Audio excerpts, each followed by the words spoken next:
भारत के एक दूर दराज इलाके में बसा हुआ था नूरपुर नाम का एक छोटा सा गांव। चारों ओर फैले खेत, कच्चे रास्ते, मिट्टी के मकान और सादा जीवन, यही नूरपुर की पहचान थी। इस गांव के लोग ईमानदारी और मेहनत से जीवन बिताते थे, लेकिन गरीबी यहाँ के ज्यादातर घरों की सच्चाई थी। इसी गांव में रहता था एक लड़का, अयान। अयान साधारण नहीं था। उसकी आंखों में सपने थे और दिल में एक ऐसा जज्बा जो हालातों से हार मानने को तैयार नहीं था। गरीब घर लेकिन अमीर इरादे। अयान के पिता का नाम था अब्दुल रहीम। वे गांव के चौराहे पर एक छोटी सी किराने की दुकान चलाते थे। दुकान इतनी छोटी थी कि एक समय में 2 से ज्यादा ग्राहक खड़े नहीं हो सकते थे। आमदनी बहुत कम थी, लेकिन मेहनत ईमानदार थी। अयान की माँ फातिमा बी थी। वे घरों में सिलाई का काम करती थीं। दिन भर मेहनत, रात को घर का काम और फिर अगले दिन वही सिलसिला। घर में पैसे की कमी हमेशा रहती थी, लेकिन इज्जत और सब्र की कोई कमी नहीं थी। अयान अक्सर अपनी माँ को कहते सुनता, बेटा, अल्लाह मेहनत करने वालों को जरूर देता है। यही बात अयान के दिल में घर कर गई थी। अयान बचपन से ही पढ़ाई में रुचि रखता था। जब दूसरे बच्चे गलियों में खेलते, अयान किसी पेड़ की छांव में बैठा किताबें पढ़ता दिखाई देता। उसके पास नई किताबें नहीं होती थी, कभी किसी से मांगी हुई, कभी स्कूल की पुरानी लाइब्रेरी से ली हुई। स्कूल जाने के लिए उसे रोज लगभग 5 किलोमीटर पैदल चलना पड़ता था। तेज धूप हो या बारिश, अयान कभी स्कूल नहीं छोड़ता। लोग कहते, इतनी पढ़ाई से पेट नहीं भरता, लेकिन अयान जानता था, पढ़ाई ही वो रास्ता है जो उसे और उसके परिवार को इस गरीबी से बाहर निकाल सकता है। तानों की चोट और सपनों की आग। एक दिन स्कूल में मास्टर साहब ने सवाल किया, बताओ बच्चों, बड़े होकर क्या बनना चाहते हो? अयान खड़ा हुआ और आत्मविश्वास से बोला, सर, मैं एक बड़ा अफसर बनना चाहता हूं। पूरी क्लास हंस पड़ी। एक अमीर घर का बोला, तुम जैसे लोग बस दुकान ही चलाते हैं। अयान का दिल टूट गया, आंखें भर आईं, लेकिन उसने सिर झुका लिया। उस दिन उसने खुद से कहा, आज ये लोग हंस रहे हैं, कल मेरा नाम लेंगे। स्कूल से लौटकर अयान सीधे अपने पिता की दुकान पर जाता। वो तराजू संभालता, सामान जमाता और हिसाब किताब करता। एक रात उसने अपने पिता को बहुत परेशान देखा। अब्बा, क्या हुआ? अयान ने पूछा। अब्दुल रहीम ने गहरी सांस लेते हुए कहा, बेटा, इस महीने तेरी फीस कैसे भरूं समझ नहीं आ रहा। अयान की आंखें नम हो गई। उसने पहली बार महसूस किया कि गरीबी सिर्फ हालात नहीं, इम्तिहान भी होती है। उसी रात उसने अल्लाह से दुआ की, या अल्लाह, मुझे इतनी ताकत दे कि मैं अपने माँ बाप का सहारा बन सकूं। पहली असफलता और टूटता हौसला 10वीं की बोर्ड परीक्षा अयान के लिए बहुत अहम थी। उसने पूरी मेहनत की, लेकिन नतीजा उम्मीद से कम आया। वो पास तो हो गया, लेकिन अच्छे नंबर नहीं आए। अयान उदास हो गया।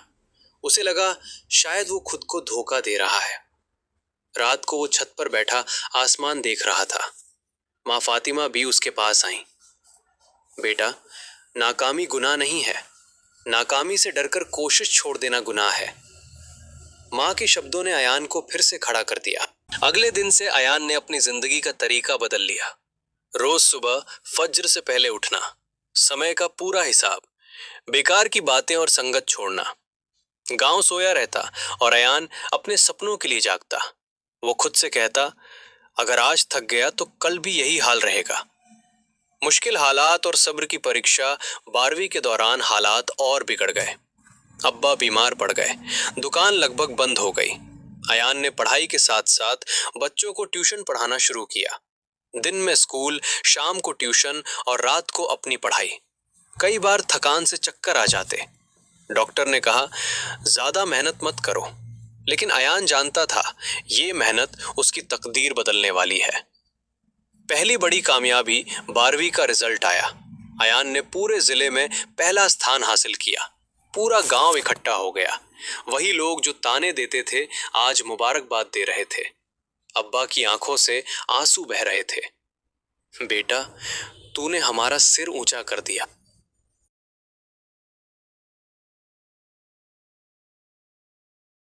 अंधेरा जितना गहरा होता है, उजाला उतना ही चमकदार निकलता है।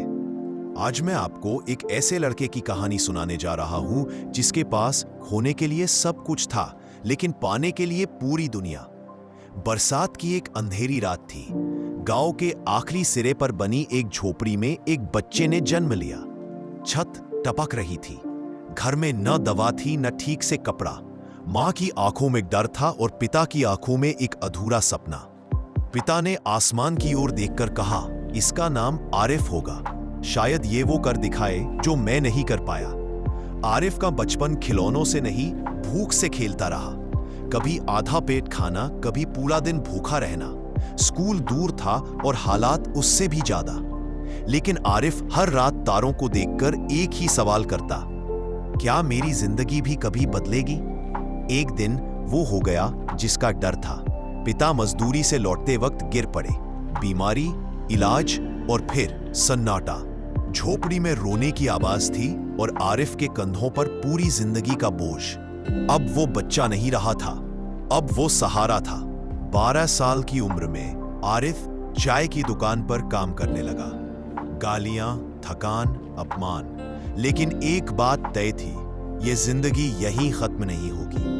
रात को मां के सो जाने के बाद वो फटी किताबें खोलता और खुद से वादा करता, मैं हालात से हार नहीं मानूंगा। एक शाम दुकान पर एक बुजुर्ग आए। सादा कपड़े लेकिन नजरें गहरी। उन्होंने पूछा, पढ़ना आता है? आरिफ चुप रहा। जाते जाते बुजुर्ग ने एक पुरानी डायरी दी और कहा, इसे संभाल कर रखना, ये तुम्हारी किस्मत बदलेगी। डायरी में लिखा था, मेहनत, सब्र और सबसे जरूरी, जोखिम। आरिफ ने मां के गहने गिरवी रखे। पहली बार उसने किस्मत को ललकारा। मां रोती रही, लेकिन आरिफ जानता था अगर आज नहीं लड़ा तो जिंदगी भर हारता रहेगा। पहला ट्रक सब्जी लेकर निकला और रास्ते में हादसा। सब कुछ बर्बाद। कर्ज, ताने, हंसी। गांव बोला, गरीब हमेशा गरीब ही रहता है। आरिफ टूट गया, लेकिन झुका नहीं। डायरी का एक वाक्य उसकी रगों में आग बनकर दौड़ा, नाकामी अंत नहीं, सबक है। जब काम थोड़ा चला, एक साझेदार मिला। मीठी बातें, बड़े सपने, और एक रात वो सारा पैसा लेकर भाग गया। आरिफ सड़क पर बैठा था, हाथ खाली लेकिन आंखों में आग। वो फिर उठा, अकेला लेकिन मजबूत। ईमानदारी उसकी पहचान बनी। धीरे धीरे काम बढ़ा। गोदाम, ट्रक, कंपनी। आज आरिफ अमीर है, लेकिन असली खुशी उस दिन मिली जब उसने अपने गांव में स्कूल बनवाया। वही झोपड़ी अब उम्मीद का घर बन चुकी थी। जब किसी ने पूछा, इतना अमीर बनकर कैसा लगता है? आरिफ मुस्कुराया और बोला, अमीर मैं तब बना था जब मैंने हार मानने से इनकार कर दिया। अगर आप भी सोचते हैं कि हालात आपको रोक लेंगे, तो याद रखिए, हालात सिर्फ इम्तिहान लेते हैं, फैसला आपको करना होता है। गांव का नाम था सोनापुर। बाहर से देखने में शांत, हरा भरा, लेकिन इसी गांव में एक ऐसा बच्चा रहता था जिसे कोई नाम से नहीं बुलाता था। लोग बस कहते थे, वो अनाथ बच्चा। उसकी उम्र कोई 8 या 9 साल रही होगी। दुबला पतला शरीर, धूल से सने कपड़े और आंखों में ऐसा सन्नाटा जैसे उसने बहुत कुछ देख लिया हो। उसके माँ बाप कब और कैसे मरे, ये किसी को ठीक से याद नहीं था। बस इतना पता था कि एक दिन वे थे और अगले दिन नहीं। भूख का पहला सबक, सुबह का सूरज निकलता, बच्चे स्कूल जाते और वह बच्चा गांव के कुएं के पास बैठा रहता। कभी किसी के घर से बची हुई रोटी मिल जाती, कभी सूखी सब्जी का एक टुकड़ा। लेकिन कई दिन ऐसे भी आते जब सूरज ढल जाता और पेट में कुछ नहीं जाता। एक दिन वह एक घर के सामने रुका। दरवाजे से रोटी की खुशबू आ रही थी। उसने बहुत धीमी आवाज में कहा, चाची, थोड़ा सा खाना मिल जाएगा क्या? दरवाजा जोर से बंद हुआ। अंदर से आवाज आई, भाग यहां से, मनहूस कहीं का। उस दिन उसने पहली बार समझा, भूख सिर्फ पेट को नहीं, आत्मा को भी तोड़ देती है। गर्मी बहुत थी, हलवा जैसी तपती जमीन। उसका गला सूख रहा था। वह तालाब की तरफ दौड़ा, लेकिन तालाब सूख चुका था। थोड़ा पानी बचा था, गंदा, हरा। जैसे ही वह झुका, पीछे से आवाज आई, अरे इसे मत पीने देना, गंदा कर देगा। कुछ लड़कों ने पत्थर फेंकने शुरू कर दिए। भाग, अनाथ कहीं का। वह भागा, लेकिन प्यास उसके साथ दौड़ती रही। गांव का फैसला। एक शाम पंचायत बैठी। सरपंच ने कहा, यह बच्चा गांव के लिए बोझ बन गया है, ना इसका कोई है ना ठिकाना, कल परसों चोरी करेगा। किसी ने कहा, हाँ, इसे गांव से बाहर कर देना चाहिए। किसी ने विरोध नहीं किया। अगली सुबह उसे बुलाया गया। सरपंच ने कठोर आवाज में कहा, आज से तू इस गांव का नहीं है, सीधा रास्ता पकड़ और कभी लौटकर मत आना। उसके हाथ में न खाना था, न पानी, न पैसा, बस एक टूटा हुआ कपड़ा और कांपता हुआ दिल। गांव से बाहर, गांव की सीमा पार करते ही उसने पीछे मुड़कर देखा। वही गलियां, वही कुआं, जहां उसने जिंदगी का हर दिन गुजारा था। उसमें कहा, अगर अम्मा होती, अगर अब्बा होते तो कोई मुझे यूं नहीं भगाता। लेकिन जवाब में सिर्फ हवा थी। भूख का आखिरी इम्तिहान 3 दिन 3 रातें, ना रोटी ना पानी। उसके होंठ फट चुके थे, पांव में छाले पड़ गए थे। एक पेड़ के नीचे गिर पड़ा। आंखें बंद करते हुए उसने बुदबुदाया, अल्लाह, जो भी हो, बस थोड़ा पानी दे दो। इंसानियत की दस्तक। उसी रास्ते से एक बूढ़ा फकीर गुजर रहा था। उसने बच्चे को देखा, पास आया, पानी पिलाया, थोड़ा सा सूखा चना दिया। बच्चा रो पड़ा। तू रो क्यों रहा है बेटा? बच्चे ने सब बता दिया, माँ बाप, भूख, गांव, तिरस्कार। बेटा, याद रखना, जो गांव इंसान को ठुकरा दे वो गांव नहीं होता। नई सुबह फकीर उसे अपने साथ शहर ले गया। वहां एक अनाथालय था। पहली बार बच्चे ने भर पेट खाना खाया, साफ कपड़े पहने और चैन की नींद सोया। सोते वक्त उसने मुस्कुराकर कहा, शायद मैं भी किसी का हूं। अंत। लेकिन सवाल जिंदा।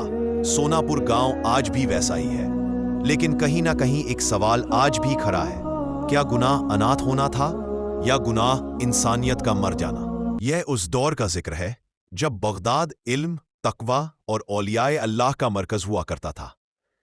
हर तरफ बड़े बड़े आलिम, फकीह और दरवेश मौजूद थे। मगर इन सब के बीच एक शख्सियत ऐसी थी जिनकी हैबत भी थी और मोहब्बत भी। वह नाम था हजरत गौसे आजम शेख अब्दुल कादिर जिलानी।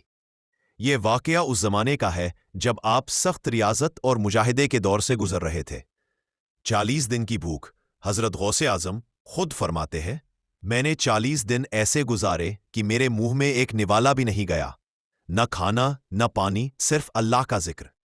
भूख की शिद्दत से जिस्म कमजोर हो चुका था, लेकिन दिल अल्लाह की याद से मजबूत था। तंदूर से आती रोटी की खुशबू। एक दिन आप बगदाद की गलियों से गुजर रहे थे। अचानक एक घर से ताजी रोटी पकने की खुशबू आई। एक औरत तंदूर में रोटियां लगा रही थी। उसी लम्हे नफ्स ने दिल में वसवसा डाला, एक रोटी ले लो, अल्लाह गफूर और रहीम है। हजरत गौसे आजम वही रुक गए और अपने नफ्स से फरमाया, ए नफ्स, क्या तू मुझे जलील करना चाहता है? क्या मैं अल्लाह से किया हुआ वादा तोड़ दूं? फिर आपने फरमाया, अगर भूख से मर जाना पड़े तो मर जाऊंगा, लेकिन तुझे हराम या शक में नहीं पड़ने दूंगा। उसी हालत में आप दजला नदी के किनारे पहुंचे। भूख से चक्कर आने लगे थे।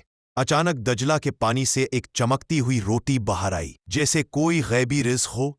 नफ्स बहुत खुश हो गया। एक आवाज आई, ए अब्दुल कादिर, यह अल्लाह की तरफ से है, खा लो। हजरत गौसे आजम ने फौरन फरमाया, चुप हो जा, तू शैतान है, क्योंकि अल्लाह अपने वली को शरीयत के खिलाफ रिस्क नहीं देता। इतना कहते ही वह रोटी आग की तरह जल गई और गायब हो गई। उसी वक्त एक बुजुर्ग वहां आए। उनके हाथ में हलाल खाना था। उन्होंने फरमाया, ए अब्दुल कादिर, ये अल्लाह की तरफ से है। तुमने अपने नफ्स को ज़बा कर दिया है, अब अल्लाह तुम्हें लोगों का रहबर बनाएगा। हजरत गौसे आजम की आंखों से आंसू बहने लगे। उसी वक्त आलम रूहानियत में ऐलान हुआ, आज से अब्दुल कादिर जिलानी गौसे आजम है, यानी वह वली जो मुसीबत ज़दा लोगों की मदद करता है, जो टूटे दिलों को जोड़ता है।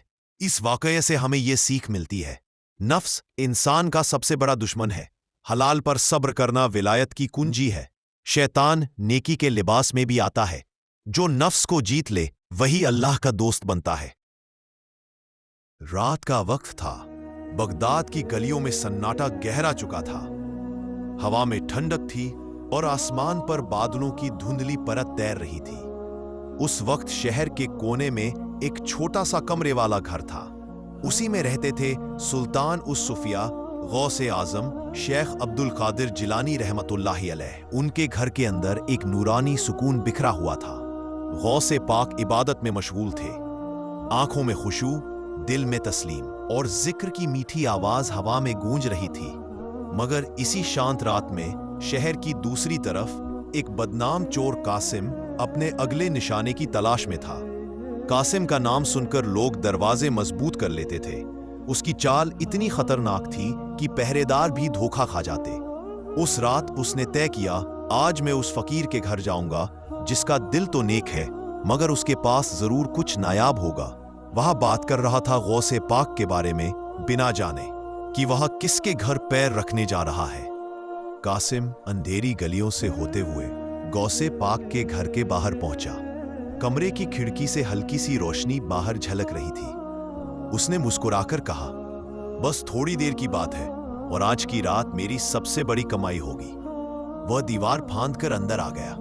कमरे में दाखिल हुआ। एक अजीब बात नोट की, दरवाजा बंद नहीं था, न ताला न कुंडी। उसके मन में ख्याल आया, क्या ये फकीर इतना बेपरवाह है या फिर इसे डर ही नहीं। कमरा बिल्कुल शांत था, सिर्फ तिलावत की धीमी रोशन करने वाली आवाज आ रही थी। कासिम अलमारी की तरफ बढ़ा। वह अलमारी जहां उसे उम्मीद थी कुछ बहुमूल्य चीजें मिलेंगी, लेकिन अचानक पीछे से एक बेहद नरम लेकिन दिल को हिला देने वाली आवाज आई, ए कासिम, क्या तलाश कर रहे हो। चोर के पैर जम गए, दिल धड़कता हुआ गले में आ गया। वह पलट कर खड़ा हुआ और देखा, गौसे पाक मुस्कुराते हुए खड़े थे। उनके चेहरे पर नूर था, लेकिन आंखों में ऐसी हैरत अंगेज कुदरत कि कोई उनके सामने झूठ बोलने की हिम्मत नहीं कर सकता। असल दहशत। कासिम हकलाता हुआ बोला, मैं तो बस रास्ता भटक गया था। गौसे पाक ने धीरे से फरमाया, रास्ता या फिर अपने दिल की अंधेरी ख्वाहिशों के पीछे आए हो। कासिम की सांसें तेज हो गई। उसने सोचा, मुझे कैसे पता चला। गौसे पाक मुस्कुराए, तुम्हारे पैर जमीन पर आहिस्ता चलते हैं मगर तुम्हारे हथकंडे आसमान तक गूंजते हैं। कासिम के हाथ से चाकू गिर पड़ा। मैं समझ चुका था कि आज की रात आम रात नहीं है। करामत का रूबरू होना। गौसे पाक ने हाथ उठाया, न धमकाने के लिए न पकड़ने के लिए, बल्कि रहमत के लिए। उन्होंने कहा, अगर माल चाहिए था तो मेरे दरवाजे पर दस्तक दे देते, क्या पता मैं तुम्हें दे भी देता। कासिम का चेहरा सुर्ख पड़ गया। गौसे पाक आगे बढ़े और बोले, मगर मैं तुम्हें बताना चाहता हूं, अल्लाह का बंदा अमानत छुपाता नहीं, उसे सबके सामने रखता है। उन्होंने अलमारी खोली। कासिम की आंखें फैल गईं। अंदर कुछ भी नहीं था, सिर्फ एक पुराना टुकड़ा रोटी और कुछ खजूर के दाने। गौसे पाक ने कहा, मेरा माल तो ये है ए कासिम, तुमने क्या सोचा था मैं सोना चांदी जमा करता हूं। कासिम का दिल तड़क गया। उसने खुद पर शर्म की लहर महसूस की। असली मोड़। गौसे पाक धीरे से बोले, तुम चोरी से पहले भी टूटे हुए थे और अब भी टूट रहे हो। अगर दिल का बोझ हल्का करना चाहते हो तो मेरे पास बैठ जाओ।